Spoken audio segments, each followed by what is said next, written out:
ఏమీ లేకపోయినా ఆయన నందివాహన నాగభూషణ ఆయనేమో ఏనుగుతోలు కట్టుకుంటాడా, ఈవిడేమో అరుణారుణ కౌసుంభ వస్త్ర భాస్వత్ కటీదటి ఎర్రన పట్టుచీర కడుతుందా, ఈవిడేమో రత్న గ్రవేయ చింతాకలోల ముక్త ఫలాన్విత. అమ్మవారి హారం ఎలా ఉంటుందంటే రత్నాల హారం అంట, అందులో మళ్ళీ చివర ముత్యాలు వేలాడుతూ ఉంటాయట, మధ్యలో చింతాక పథకం ఆకుపచ్చ రంగులో ఉంటుంది. ఇంత ఇంత వైభవం ఆవిడికి. ఆయనకి ఏమిటండి, మెళ్ళో ఓ పామ, చేతికి ఓ పామ, వెనకాల ఓ పాముల. ఈ పాములాన్ని ఏమో ఈవిడ పెళ్లి చేసుకోవడమా అమ్మడికి? ఆయన గారితో కాపురం చేస్తున్నందుకు ఇవిడికి నోబెల్ బహుమతి ఇవ్వాలి అమ్మవారికి. ఆయనేమో చర్మం కట్టుకుంటాడా, ఈవిడేమో పట్టుచీర కట్టుకుంటుందా, ఆవిడేమో సర్వాభరణాలు పెట్టుకుని అలా కూర్చుంటుందా అమ్మవారు శుభ్రంగాను. ఆయనేమో ఏమీ లేకుండా ఏనుగుతోలు కట్టుకుని పాములు పెట్టుకుంటాడా, ఈవిడికేమో సింహం వాహనమా, ఆయనకేమో సరిగ్గా సింహానికి శత్రు ఆకారం ఎద్దు వాహనమా. ఇద్దరికి గొడవేనండి ఎప్పుడు చూసినా. మరి వాహనాల సైతం గొడవే కదా. పైగా ఆయన ఉండేదేమో శ్మశానం. కావాలంటే ఆయన ఏమంటాడు, ఇల్లు కొనమంటే శ్మశానంలో ఖాళీగా ఉంది దా అంటాడు ఆయన. ఆయనకి శ్మశానం అంటే ఇష్టం.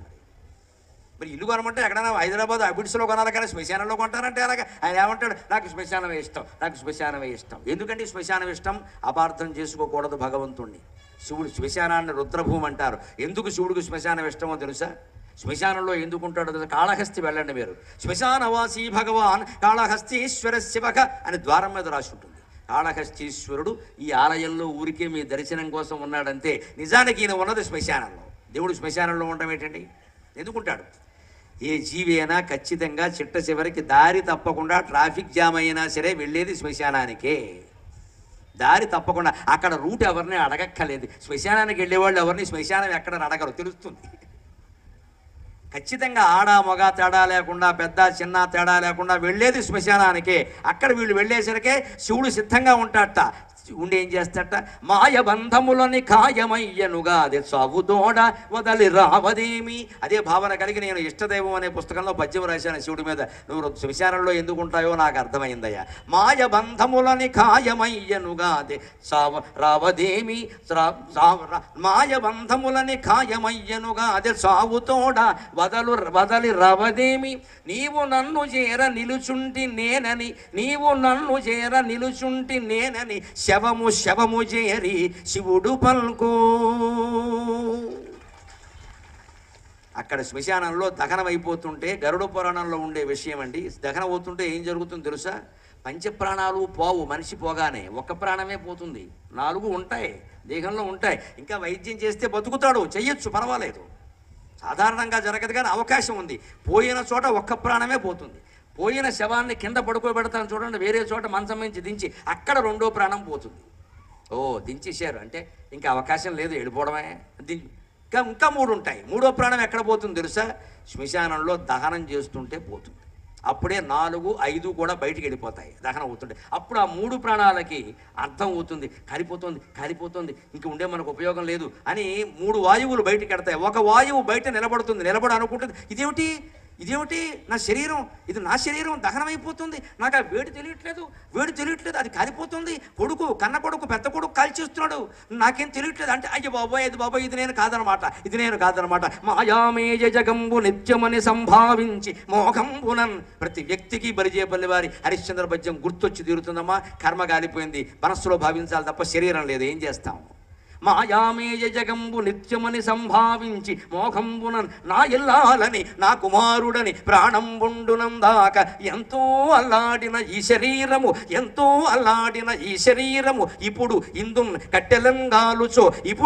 కట్టెలంగాలుచో ఆ ఇల్లాలును రాదు పుత్రుడును తోడై రాడు తప్పింపగా అని ప్రతి ప్రాణి ఏడుస్తాడు. దీనికి ఆడ మగ భేదం లేదు, పేద గొప్ప అనే భేదం లేదు, ఏ భేదము లేదండి. పండితుడా పామరుడా అనే భేదం లేదు, అందరూ ఏడవలసింది. ఆ ఏడుపేదో ముందే ఏడవచ్చు కదా. శరీరం ఉండగానే ఆ విషయం గ్రహించవచ్చు కదా. చచ్చినా గ్రహించమండి, ఇదే నేను అని బళ్ళో పిల్లాడిని పిలవగానే లేచి హాజరు పలికినట్టుగా మాటికి నేను అనగానే దిక్కుమాలిన శరీరం లేస్తూ ఉంటుంది. ఇక్కడ ఈ శరీరం మంది కాదు. అప్పుడు 3వ వాయువు బయటికి వెళ్ళి నిలబడి, అయ్యో నాకు తెలియట్లా. 4వ వాయువు ఏం చేస్తుంది తెలుసా? పెద్ద కొడుకు శరీరాన్ని పట్టుకుంటుంది, కర్మ చేసేవాడిని. ఎందుకో తెలుసా? వాడి మీద ప్రేమ కాదు, వాడికి ఏమైనా జ్వరం వస్తే కర్మ మానేస్తాడు. వాడికి రొంప చేసింది అనుకోండి, జ్వరం వచ్చింది అనుకోండి, కర్మ మానేస్తాడు. ఎందుకని? ఖచ్చితంగా కర్మ చేసేవాడికి రొంప వచ్చే అవకాశం ఉంది. ఎందుకంటే 11 రోజుల కర్మకండలో బ్రాహ్మణులకు బాగా తెలుసు. 11 రోజులు చేస్తారు, మొత్తం 30 సార్లు స్నానం చేయాలి రోజుకి. 30 సార్లు స్నానం చేశాక జలుబు రాదు, అందుకే నదీ తీరంలో పెడతారు కర్మకాండ. ఎందుకంటే మాటి మాటికి మునగరా నాయన బయటికి రారా, మునగరా నాయన బయటికి రారా, మీరు ఎలా కుదురుతుంది? అందుకే నదీ తీరంలో పెట్టేస్తారు. బాబు మునుగు బయటికి రా, మునుగు బయటికి రా. ఇన్నిసార్లు మునిగితే జలుబు చేయదు, కానీ చెయ్యదండి. కర్మ చేసేవాళ్ళు ఎవరినైనా మీరు గమనించండి, ఆశ్చర్యకరంగా 11 రోజులు అయ్యి 12వ రోజు ఆశీర్వచనం అయ్యే వరకు పెద్ద కొడుక్కి ఏ రోగమో రాదు. ఎవరు కాపాడుతున్నారండి? పోయిన పితృదేవతలు కాపాడుతున్నారమ్మ వాడిని, అనుమానమేనా? పితృదేవత ఆయన ఆవహించి ఉంటాడు. ఎందుకంటే వీడికి ఏదైనా వచ్చిందంటే వాడికి మొదలేదు, కూర్చుంటాడు అలాగంతే. ఆయన పట్టుకుని కూర్చుంటాడు. బలంగా వ్యాధి నిరోధక శక్తి, రెసిస్టెన్స్ పవర్ మా అబ్బాయి దగ్గరికి రావడానికి వెళ్ళ. 3వ ప్రాణం దహనం అయిపోయినప్పుడు పైకి లేచి శివుణ్ణి పట్టుకుని ఏడుస్తుంది. 4వ ప్రాణం పెద్ద కొడుకును పట్టుకుంటుంది. 5వ ప్రాణం ఏం చేస్తుంది తెలుసా? శ్మశానానికి ఇంటికి షటిల్ సర్వీస్ చేస్తుంది. Tenali Kolluru, Tenali Kolluru, Tenali Kolluru, Kolluru Tenali, Kolluru Tenali auto service. ఎందుకని? అన్ని దానాలు చేస్తున్నారా లేదా, సక్రమంగా కర్మకాండ చేస్తున్నారా లేదా, లేదా మొత్తం తినేసారా, ఇది మొత్తం చూసుకుంటాను. నా ప్రాణి తాపత్రయం అది. అయ్యో అయ్యో ఎంత ఆస్తి ఇచ్చాను, 10 ఎకరాల పొలం ఇచ్చాను, 2 ఇళ్ళు ఇచ్చాను, బంగారం ఇచ్చాను, వీళ్ళు అమ్మకడుపు కాల మొత్తం మింగేశారు కొడుకు కోళ్ళు కలిసి. బ్రాహ్మణులకు ఏదైనా దానం ఏమైనసరికి టూకీగా టూకీగా, ఏ టూకీగా నీకు ఆస్తులు టూకీగా లేవు, పెద్ద టాకీస్ ఉంది అక్కడ. బ్రాహ్మణ లోకుగా ఉన్నారా? శాస్త్ర ప్రకారం చేసేవన్నీ చేయాల్సిందే. బంగారం దానం అంటే బంగారమే దానం ఇవ్వాలండి, చేతుకుంటే ఉంగరం దానం ఇవ్వాల్సిందే. మా అమ్మగారు పోయినప్పుడు బంగారం దానం అనగానే నేను వెంటనే ఇలా తీశాను, అక్కడ పెట్టేశాను, మొహమాటం వెళ్ళా. బంగారం అంటే బంగారమే ఇవ్వాలి, చేతుకున్నదే ఇచ్చేసాను, అంతే లెక్కది. అంతేగాని బంగారం ప్రత్యామ్నాయ 10 రూపాయల సంవత్సరం 10 రూపాయలు బంగారం వస్తుందంటే బొగ్గుము కలదు. నాటకాలు ఆడతాం మనం ఎక్కడ. బ్రాహ్మణుడు లోకు గడ్డం అక్కడ. బ్రాహ్మణులు ఊరికే చెబుతారా? 5వ ప్రాణం సరిగ్గా కాపలా కాస్తూ ఉండడం. తల్లి అయినా సరే, తండ్రి అయినా సరే, వీడు చేస్తున్నాడా లేదా, వెనకాల ఆడది సహకరిస్తుందా, వంకలెడుతుందా? ఎందుకంటే శవానుకున్న ఉంగరాలు కూడా లాగేస్తారండి. ఉంగరం దానం ఏమంటే ఎవరికి ఇవ్వరండి. శవం చేతికి ఉంగరం రాదు, మీరు ప్రయత్నించడం రాదండి, చాలా బిగిసిపోయి అయినా సరే వేలు కోసి లాగేస్తారండి. శవానుకున్న ఉంగరాలు కూడా మనం లాగి లోపల పెట్టుకుంటామే, దానం ఇవ్వమన్న ఉంగరం ఏదో లోపల ఇచ్చేయాలి కదండి. అక్కడ ఇవ్వాల్సిన చోట శాస్త్రాలు లేవు, ఇక్కడ లాగేసిన చోట మొత్తం వస్తాయండి. మనం ఎలా బాగుపడతామమ్మా? ఖచ్చితంగా శాస్త్రం ప్రకారం చెప్పింది చేయాల్సిందే. 5 ప్రాణాలు, తండ్రి ప్రాణాలు, తల్లి ప్రాణాలు పోయినవి మన వెంటాడుతూ ఉంటాయి ఖచ్చితంగా. ఆ వెంటాడితే కాబట్టి ఇంకో ఆచారం ఏమిటో తెలుసా? ఎంత వాస్తవమో గమనించండి. హిందూ అంత్యక్రియల విధానం కూడా, ఆరాధన కాదు అంత్యక్రియల విధానం కూడా ఆడవాళ్ళకి అంత తెలియకపోవచ్చు ఈ విషయం, మగవాళ్ళకి తెలుసు. శవాన్ని 4 మోసుగడుతూ ఉంటే ముందు పెద్ద కొడుకు కొండ పట్టుకుని పెడుతూ ఉంటే 3 చోట్ల ఆపుతారు, మీరు గమనించండి. పెడుతుంటే 3-4 చోట్ల ఆపుతారు కదండి, ఖచ్చితంగా తెలుసు అందరికీ. ఆపాక ఏమంటారో తెలుసా? పెద్ద కొడుకుని పిలిచి మీ నాన్నగారిని పేరు పెట్టి. ఎందుకు పిలవడం? ఆయన బస్సు టికెట్టా, ఆధార్ కార్డా? పిలవడం ఏంటంటే పోయిన వాడిని. ఎందుకు తెలుసు? దీనే దింపుడు కళ్ళం ఆశ అంటారు. కళ్ళల్లో దింపారు, దింపుడు కళ్ళం అంటే కళ్ళల్లో దింపారు, రోడ్డు మధ్యలో జంక్షన్ దగ్గర. పెద్ద కొడుకుని పిలవమండం ఎందుకు తెలుసా? తండ్రికి ఎప్పుడు పెద్ద కొడుకు మీద చాలా ప్రేమ ఉంటుంది. తల్లికి ఎప్పుడు కడసారి సంతానం ఉంటుంది, అమ్మాయి అయినా అబ్బాయి అయినా. దాని తర్వాత పిల్లలు లేరు, వాడి తర్వాత పిల్లలు లేరు, వాళ్ళ మీద ఉంటుంది ప్రేమ. అందుకని మా అమ్మగారిని అలా తీసుకెడుతూ ఉంటే మా అన్నయ్యని పిలవమన్నారు. మా అన్నయ్య ఏమన్నాడు తెలుసు? రే దాని ప్రాణాలన్నీ నీ మీదే ఉన్నారా, నువ్వు పిలవరా అంది.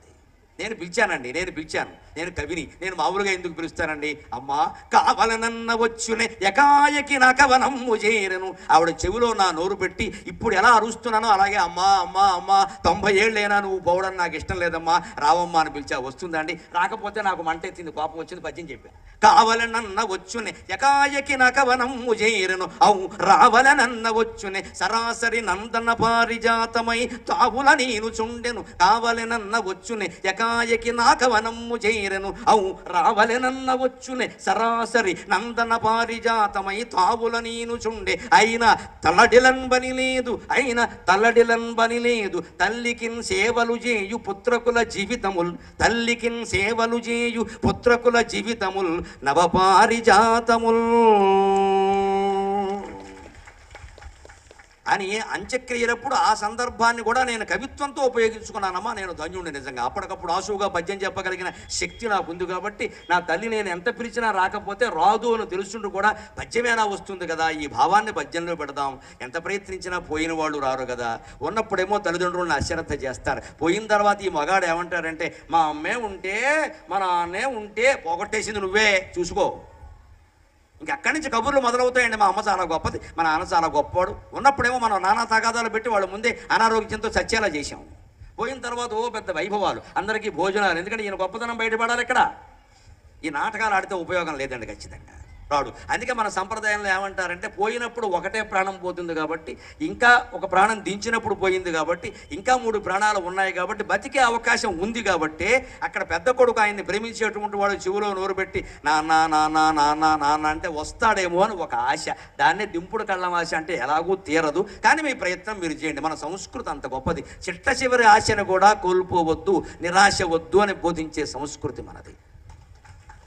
హిందూ సంస్కృతి అంటే పాజిటివ్ థింకింగ్, ఆశావాదం. మృత్యువులో కూడా ఆశావాదమేనండి. పోయినవాడు రాడని తెలుసు, ఆయన పిలవయ్యా 2 సార్లు పిలవయ్యా, వస్తే వచ్చాడు లేకపోతే లేదు, పిలవయ్యా అంటే ఈ పెద్ద కొడుకు ఎలాంటి వాడో తెలుసా? వాడు పిలవడు, గట్టిగా పిలవడు. ఎందుకంటే పిలిస్తే వస్తాడేమో అని అపనమ్మకం. వాడు పోవడమే మంచిది. అప్పటికే ఆస్తులు పంచేసుకున్నారు.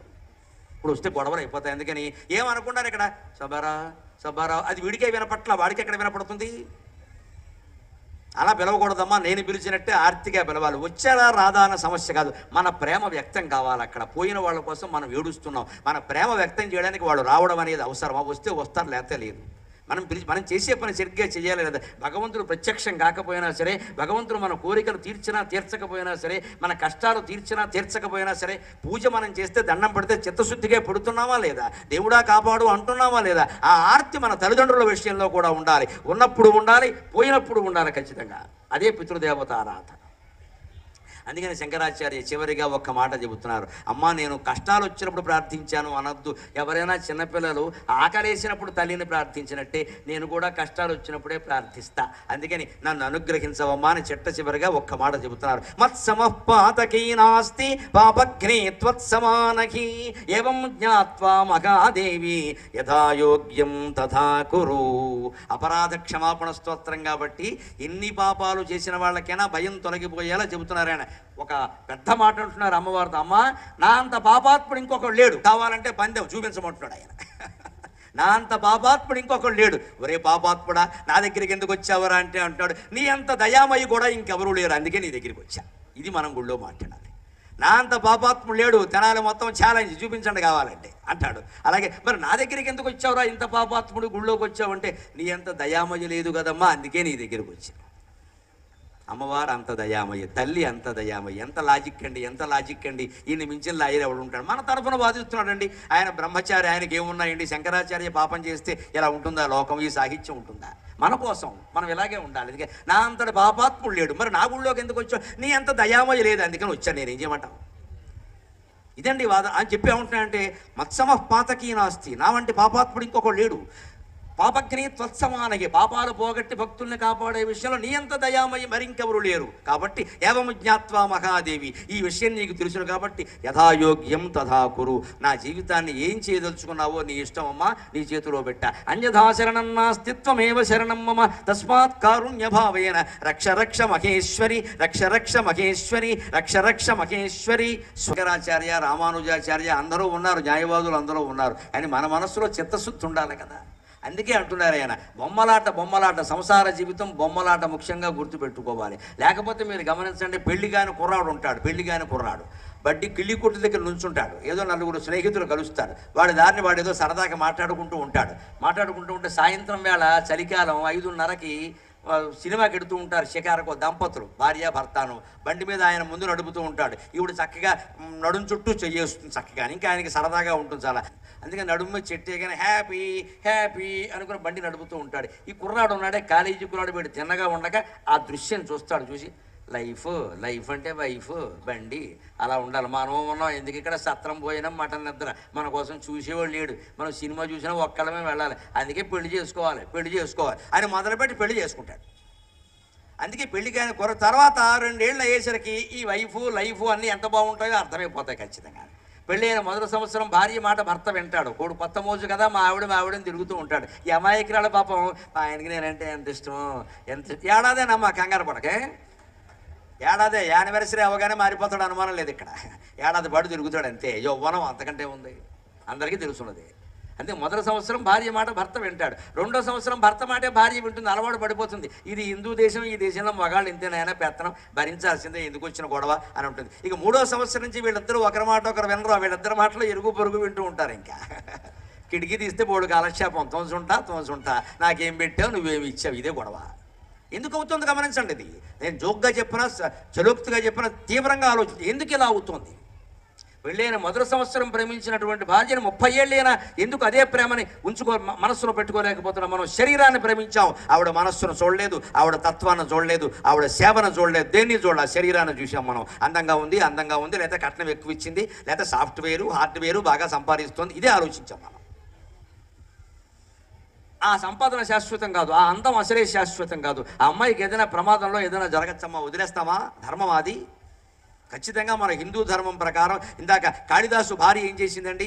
అతను ఏదైనా సరే, చదువు రాకపోయినా సరే, అతనే తన భర్త అని భావించి అమ్మవారిని ఆశ్రయించి చదువు వచ్చేలా చేసుకుంది. కానీ చదువు రాదు కాబట్టి విడాకులు ఇస్తానని చెప్పలేదండి. అటువంటి విద్యాధరులు లాంటి స్త్రీలు తయారవ్వాలమ్మా.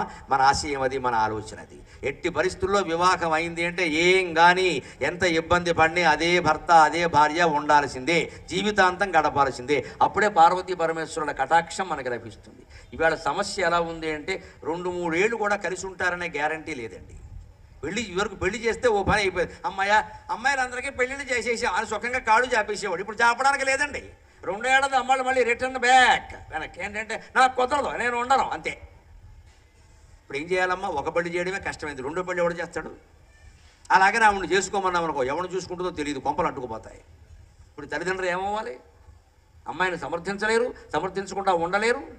దానికి మొత్తం పరిష్కారం ఎక్కడుందంటే, ఒక్కసారి ధర్మేచ అర్థేచ కామేచ నాతిచరామే అన్నాక కట్టుబడి ఉండవలసిందే, మాట్లాడడానికి వీల్లేదు. అదే హిందూ ధర్మం, అదే హిందూ సంప్రదాయం. అమెరికా సంప్రదాయాలన్నీ మనకు వచ్చేసి రకరకాలుగా మారిపోతున్నారు మనుషులంతే. నీ లెక్క నాకేమిటంటే నీ లెక్క నాకేమిటి? ఎవరి లెక్క ఎవరికీ లేనప్పుడు మనకి దేవుడి లెక్క మాత్రం దేనికంటే పని లేక